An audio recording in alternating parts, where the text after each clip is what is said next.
Muy buenas a todos y bienvenidos una semana más a la cadena de bloques. Y hoy me notaréis especialmente, ilusionado, ya que tengo un montón de cosas que anunciaros, por fin, un par de semanas después de estar hablándolo, de que, me pillase ahí en medio de un viaje y no pudiese sacarlo la semana pasada. Ya tenemos por aquí la newsletter, ahora os anunciaré las novedades, el cómo va a funcionar, los precios, dónde va a estar, etcétera. Las newsletters gratis, que también las habrá. Ahora comentamos todo esto. También traigo una actualización del libro, y es que en principio estará listo para finales de febrero. Estoy corrigiendo errores, que se me ha alargado la cosa, la verdad. Y bueno, vamos a entrar con el tema de la newsletter, ¿no? Que es lo que algunos estáis esperando. Y entiendo que es lo más interesante de los anuncios. No sin antes comentaros que, sorpresa, va a estar disponible de una manera muy fácil, muy accesible y bastante intuitiva, ¿no? Os vais a enterar por ahí muy bien. Si vais desde Twitter, con lo cual, os recomendaría que me siguieseis por Twitter. Sé que queda feo que lo diga yo, pero os recomiendo que me sigáis por Twitter, ya sabéis, @lacadenabloques, sin el D. Por ahí tenéis es un montón de noticias, comentarios, etc. Tenéis un montón de cosas que no dan para podcast, hilos informativos, comento por ahí cosillas, si alguno tiene preguntas sobre algo, etcétera, vamos a ver. ¿A qué estáis esperando para preguntarme por ahí? Yo suelo responderlo absolutamente todo, con lo cual creo que Twitter es un buen sitio si queréis estar al día de las cosas y sobre todo si queréis tener un acceso fácil a esta newsletter que vamos a iniciar a partir de este domingo, ¿vale? Este domingo se publicará con el podcast del domingo, se publicará la primera newsletter. Esta primera newsletter, ya sabéis, va a ser una newsletter bimensual, es decir, dos veces al mes, una cada 2 semanas. Supongo que haré una a mediados del mes y otra a finales, por eso me voy a esperar al domingo, ¿no? Que ya sea prácticamente mediados del mes. Y nada, entonces este primer domingo va a ser evidentemente gratuita para todo el mundo, así vais a poder ver un poco, ¿no?, de qué va esto de la newsletter, leer una newsletter y ver exactamente qué es lo que ofrece, si os interesa, ¿no?, si os resulta, educativo, ¿no?, interesante, si consideráis que merece la pena. Y a partir de ahí podréis suscribiros a esta newsletter por 3 euros al mes. Ya sabéis, me pagáis un cafecito al mes y yo, tomándome ese café, escribo unas newsletter y así apoyáis el podcast y también grabo esos podcasts, ¿no? Que yo soy un amante del café, con lo cual me viene de lujo y así me ayudáis y apoyáis el contenido. Y dicho eso, también destacar que habrá, ediciones especiales de la newsletter en momentos puntuales a lo largo del año, que serán gratuitas. Eso lo iré avisando tanto en el podcast como en Twitter, etcétera, el resto de canales, con lo cual si me seguís os acabaréis enterando. Así como destacar que creo que en el sitio en el que lo voy a hacer hay una integración interesante con el tema del podcast, así que creo que incluso podríais escuchar el podcast en el mismo sitio que vais a leer la newsletter. Puede ser interesante, no lo sé, estoy barajando 2 opciones, ¿no?, como 2 plataformas, 2 páginas que permiten la creación de newsletters. Veré cuál de las 2 me conviene más, aunque creo que ya más o menos lo tengo decidido. Y luego desde ahí veremos cómo va evolucionando, qué preferís, qué no, me dais feedback de esas newsletters y así yo puedo ir mejorándolas. Como os he dicho, creo que vais a tener un botón incluso de suscripción directa desde Twitter. Eso tendré que mirar exactamente si es posible o no, porque no estoy seguro. Sé que con alguna de las plataformas sí, pero con la otra no estoy 100% seguro, con lo cual es algo que tengo pendiente de repasar. Y hecho todo este anuncio y toda esta parafernalia inicial del anuncio de la newsletter para este domingo, vamos a pasar con el tema de hoy, que no es un tema de lo más ameno, no es un tema de los más sencillos, sí que es un tema de los más interesantes y de los más desconocidos, porque creo que, me parece haber visto a muy poca gente, y cuando digo muy poca gente, me refiero a poquísima gente. O sea, de hecho yo diría que prácticamente es nula la cantidad de gente, bueno, gente muy pro, sobre todo incluso de habla hispana, sí que han hablado de ello, pero los creadores de contenido en general sobre criptomonedas, sobre Bitcoin, etcétera, no les he visto yo hablar mucho sobre el tema de los árboles de Merkle, que claro, es algo desconocido, es algo que, como he dicho, no lo considero lo que más se ha hablado, ¿no? Sobre Bitcoin, no es probablemente sobre lo que más controléis, pero al final es algo muy interesante y es algo de lo que hay que saber y conocer qué es exactamente.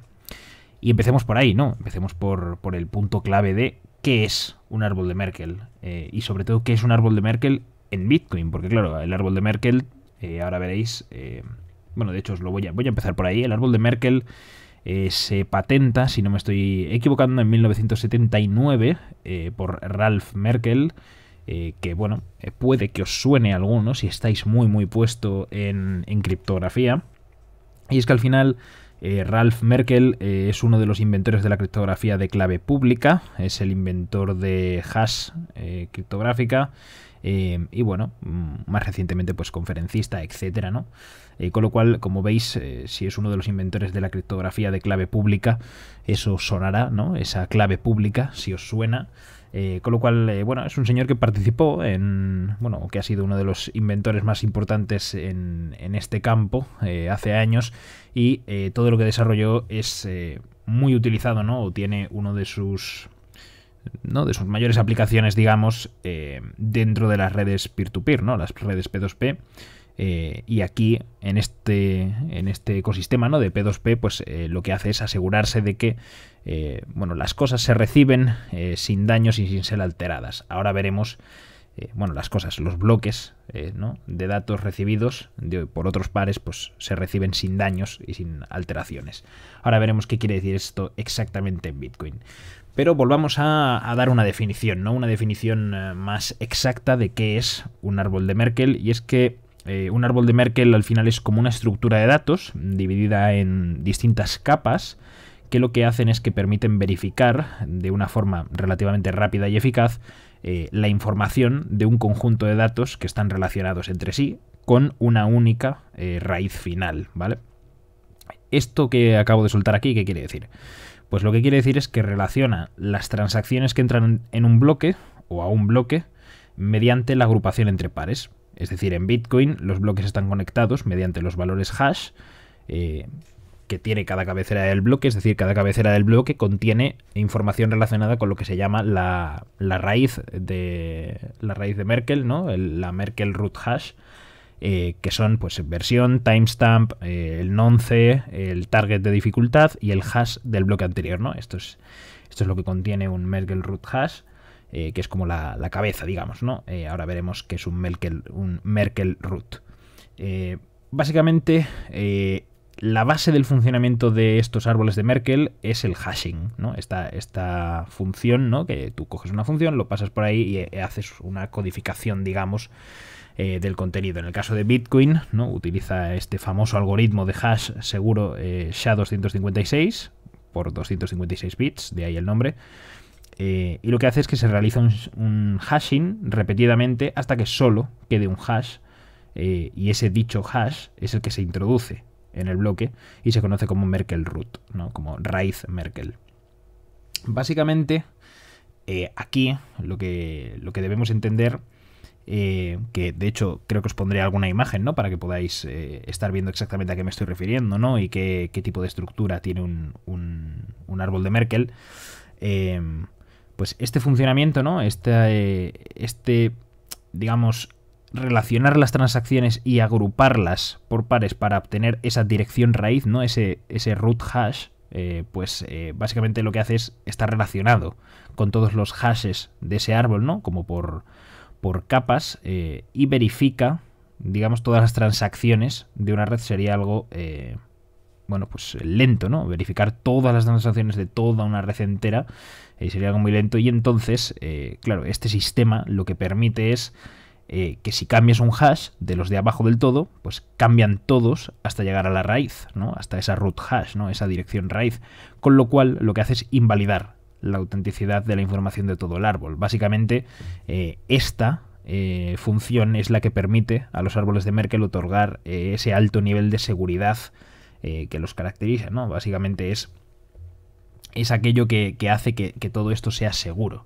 Imaginemos, ¿no? Un bloque de datos que lleva una impronta, ¿no? Un nombre, un hash único e irrepetible, y que cada uno de estos bloques está organizado como en capas, en lo que veríamos como una estructura piramidal, ¿no? 2 a 2, ¿no? 2 bloques y encima otro, que se empareja con otro también superior y otro encima, y así, formando una pirámide. Y de esta manera los bloques superiores siempre señalarían a los inferiores, y el hash de estos bloques superiores es el resultado de la suma de la información de los inferiores, ¿vale? Aquí voy a pararme y lo voy a repetir para que quede claro más que nada, y es que lo que hemos dicho es que el hash de estos bloques, de los bloques del bloque superior, digamos, tomemos solo uno como ejemplo, el hash de ese bloque, ¿vale? Sería el resultado de la suma de la información que contienen el nuevo bloque con el hash del bloque anterior, ¿vale? De los anteriores. Entonces, digamos que como que la información se va sumando y va llegando hacia arriba, con lo que si yo modifico algo de abajo, la suma ya no daría igual arriba, con lo cual quedaría todo invalidado, ¿no? Se vería que ahí hay una manipulación. Básicamente, esa es la fortaleza, ¿no? Esa característica tan importante de los árboles de Merkle. Y por otra parte, podríamos diferenciar distintos tipos de nodos dentro del árbol, ¿vale?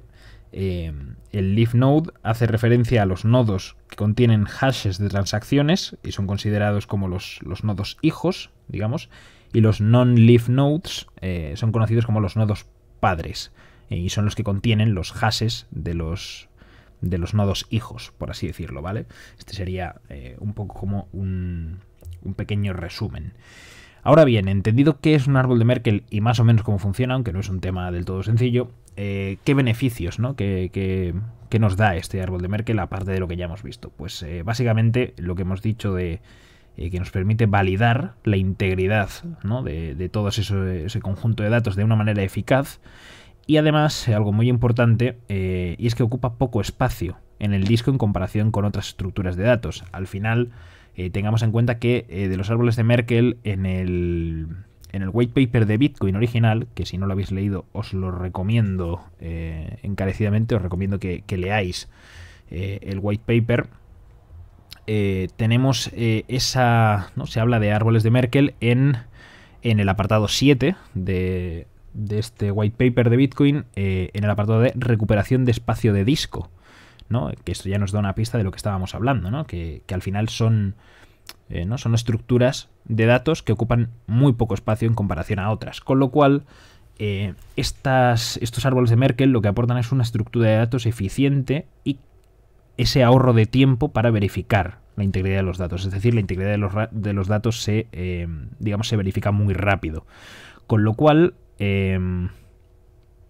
claro, esto lo que hace es que sea fácil, ¿no? Digamos, solicitar una prueba de Merkle para corroborar que una transacción se encuentra en un bloque particular. Esto pues, se suele hacer cuando, por ejemplo, se está ejecutando un nodo en un dispositivo de recursos limitados y no se desea, bueno, limitados es todo, pero entendamos, bastante limitados, por ejemplo, y no se desea descargar y hashear todas las transacciones de un bloque, ¿vale? Esto lo que permite es que puedas hacerlo como por partes, es decir, que no te haga falta, por ejemplo, descargar todo, ¿no? Es decir, estas... ¿cómo se llamaban? Esto tiene un nombre. Bueno, descargar la blockchain podada, que se suele decir, si no me estoy equivocando. Creo que tenía otro nombre, pero bueno. Sí, descargar cuando te descargas la blockchain de Bitcoin podada, quiere decir que no te la estás descargando entera, ¿vale? Es decir, tú en una blockchain, ¿no? Como es el caso de Bitcoin, pues este software, el software del cliente, puede descargar todo el historial de la blockchain y verificarlo, pero este uso, esta función está, digamos, facilitada, y con ello solo puedes solo coger una parte de ese historial, solo coger una parte de la blockchain y así reducir el tamaño de descarga. Sabemos que cuando te deseas instalar un cliente de Bitcoin no tienes por qué descargarte toda la historia de la blockchain, ¿no? Toda la historia de la blockchain, es decir, descargarte la blockchain entera, Y en lugar de eso lo que puedes hacer es reducir su descarga a solo unos, no sé, cientos, un par de miles de bloques atrás, y así tienes a una versión, tienes acceso a una versión algo más ligera de, digamos, de ese historial de transacciones y de bloques, que se ajusta más a tus requerimientos o a tu equipo, ¿no? No hace falta que te descargues no me acuerdo cuántos eran, pero ya empiezan a ser bastantes gigas. No sé si ya andaba en torno a 400 o 500 gigas la blockchain de Bitcoin. De este dato no me hagáis mucho caso porque lo estoy diciendo así un poco sobre la marcha, pero juraría que sí, juraría que más o menos, con lo cual, claro, si no deseas o no puedes tener todo esto entero, puedes descargar esa blockchain podada, ¿no? Ese registro podado, gracias a esta función, ¿no? Gracias a los árboles de Merkle. Y al final, pues, estos árboles de Merkle, pues se refleja esta otra utilidad que tienes en sistemas de archivos, ¿no? Pues estructuras de datos, ¿no? En unos sistemas operativos que se utilizan para seguir pues archivos que tienen ahí almacenados, es decir, en almacenamiento de archivos también se utiliza. Y es que tiene un montón de características interesantes, ¿no? Pues lo que hemos visto, son un medio eficiente para generar una estructura distribuida de datos, proveen una gran seguridad, ¿no? Y resistencia a alteraciones, ¿no? O a posibles alteraciones de datos, permiten un alto nivel de rendimiento de transmisión de datos en redes distribuidas. Ya hemos visto que las redes P2P, pues esto es un gran punto a favor, ¿no? Porque gracias a esto disminuyen la cantidad de datos necesarios para que funcione todo correctamente, y al final pues son, digamos, computacionalmente poco costosos, ¿no? Entendiéndolo así, y eficientes a la hora de crear, procesar y verificar información. Con lo cual, todo ello hace que los árboles de Merkle en redes P2P, ¿no? O en blockchain, incluso, ya hemos visto en Bitcoin, sean un punto clave, un punto del que se suele hablar poco, un punto del que, en este breve podcast de hoy espero haber podido arrojar algo de luz, aunque no es un tema del todo sencillo, pero espero que se haya entendido, que más o menos os hagáis ahora una idea de qué es un árbol de Merkle, por qué es tan importante los árboles de Merkle dentro de Bitcoin, y que os haya resultado entretenido a la par que educativo. Y con esto me despido. Nos vemos el domingo con el estreno de un nuevo podcast y, como no, con el estreno de esa newsletter. Nos vemos.